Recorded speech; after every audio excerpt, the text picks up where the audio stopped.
Para mim, falar de consciência negra é falar de consciência. Eu penso que todo ser humano ele tem que ser sujeito da sua própria história, da sua própria essência e da sua própria vida. Então, falar de consciência é você ter para dentro de você mesmo, quanto humano, quanto indivíduo, a compreensão do que é a sua existência nesse plano, nessa terra, nesse universo. Então, quando eu penso consciência negra, eu penso a consciência de ser uma mulher oriunda de um processo extremamente agressivo de escravidão, onde meus antepassados foram arrancados do seu território, sem direito de escolha, para virem povoar uma outra terra, trazendo dentro de si todos os seus saberes, e dentro de um alto grau de opressão, eles conseguiram compartilhar com muita inteligência para que no dia de hoje eu ainda pudesse acessar aquilo que eles trouxeram. E eles usaram como ferramentas para essa consciência a própria corporalidade. Então a nossa cor, a nossa pele preta é reflexo dessa presença africana que construiu esse país.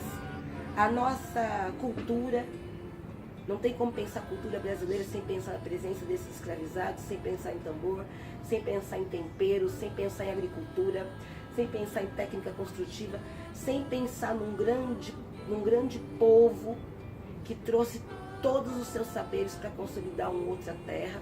E isso também tem que ser consciente disso.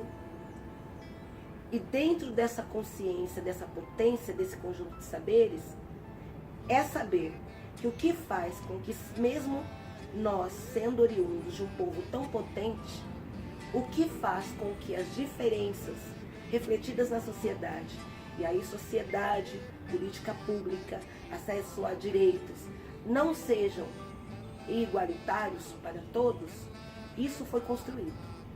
Então, para mim, ter consciência negra é ter consciência que o que me oprime foi construído pelo outro. E aí cabe também a nós desconstruirmos e fazermos outras propostas e possibilitarmos outras diretrizes.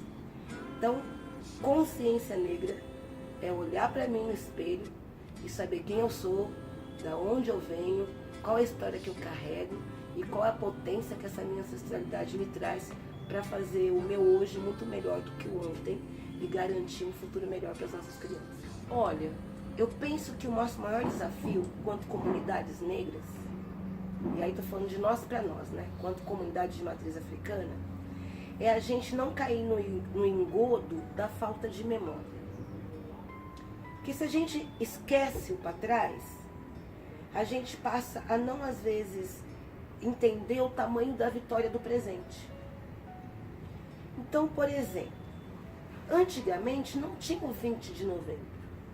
Não existia. A discussão do 20 de novembro se começa somente a partir de 1988, quando a gente teve uma Constituição brasileira, que foi a primeira Constituição brasileira cidadã, que reconhece juridicamente, quanto regra universal para esse território brasileiro, que existem povos diferentes e que, por conta dos seus processos históricos, não têm condições iguais e que precisam ser criadas políticas públicas para dar igualdade a essa sociedade brasileira que é diversa. Então, tudo que eu tenho antes de 1988 foi muita luta. E falo antes de 1988 porque a Constituição brasileira, ela nasce somente 100 anos após a abolição da escravatura, que foi também uma grande conquista. O 13 de maio foi uma conquista. Porque a Princesa Isabel, que assinou a Lei Áurea, vamos romper com a Princesa Isabel. Não foi Princesa Isabel nenhuma que rompeu, que escreveu a Lei Áurea. Foi uma luta, foram os quilombolas, foram os nossos antepassados fazendo uma grande resistência todo o tempo, fugindo para quilombo, provocando leis, fazendo movimentos. Foi a capoeira, foi o jongo, foram os terreiros. Então, assim, a gente diminui a nossa trajetória. A lei do sexagenário, que é antes da lei áurea, que foi o que permitiu que os homens e mulheres de 60 anos não seriam mais escravizados, foi uma conquista. A lei do ventre livre, que permitiu que quem nascesse na senzala não era mais escravo, foi uma conquista. Então nós somos um povo que viemos de uma condição adversa, como escravizado. Nós já chegamos aqui como coisa e que a gente conseguiu conquistar e conquistamos a todo dia. Conquistamos essas leis até a abolição, conquistamos e contribuímos para a construção de uma Constituição, e agora nós que conquistamos também o 20 de novembro. Então é conquista, é acúmulo. Se eu tenho a consciência que isso é uma conquista, é um acúmulo, e hoje, pelo menos a gente conseguiu fazer com que, para além de nós, que temos a consciência desse acúmulo, dessa história, dessa memória de luta, se a gente tem essa consciência de acúmulo, e aí agora a gente vê todo mundo falando de 20 de novembro no dia 20 como modismo, que seja, mas falando, eu entendo que a gente está avançando, mesmo sendo essa maioria ignorante, porque a maioria não tem noção do culto. Ela está fazendo por osmose, por modismo, mas esse modismo não é um modismo porque ele acordou e falou agora eu quero ser afro por moda. Porque ninguém quer ser afro por moda, porque ter pele preta nesse país não tem nada de bom ainda. Não tem nada de uhul, ser preta é fantástica. Onde é fantástico? A mulher preta que mais menos ganha é o menor salário. Eu posso ter meu diploma de doutorado, eu ganho menos que todo mundo. Eu tenho o mesmo papel e eu ganho menos que todo mundo. A nossa juventude negra é mais que morre. Todo dia ela morre. Todo dia ela morre. Então, concretamente, que moda é essa? A gente está falando, não é moda, é conquista. É muita luta para que hoje as escolas estejam falando de 20 de novembro.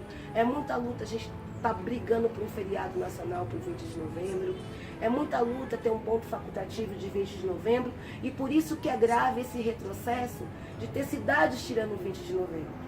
Porque a luta é tão grande que todo dia eles querem nos amarrar, eles querem fazer a gente voltar para a senzala. Por isso que não é fluido o 20 de novembro, por isso que não é todo mundo que faz 20 de novembro um feriado nacional, mas todo mundo para na Páscoa sem reclamar nada. Todo mundo para no nascimento de Cristo, no Natal sem reclamar nada. Todo mundo para na sexta-feira santa sem falar nada. É claro que ninguém vai falar nada. Está reproduzindo aquela cultura elitista europeia que fez e colocou, inclusive, a gente sempre em luta, sempre em marcha. Então eu penso que esse modismo hoje é resultado de muito trabalho. Que seja moda, ou que seja moda consciente, ou seja moda inconsciente, mas vai ter que falar da gente sim, pelo menos no 20 de novembro, porque a gente é herdeiro também dessa terra, a gente construiu esse país e a gente também tem direito a essa terra.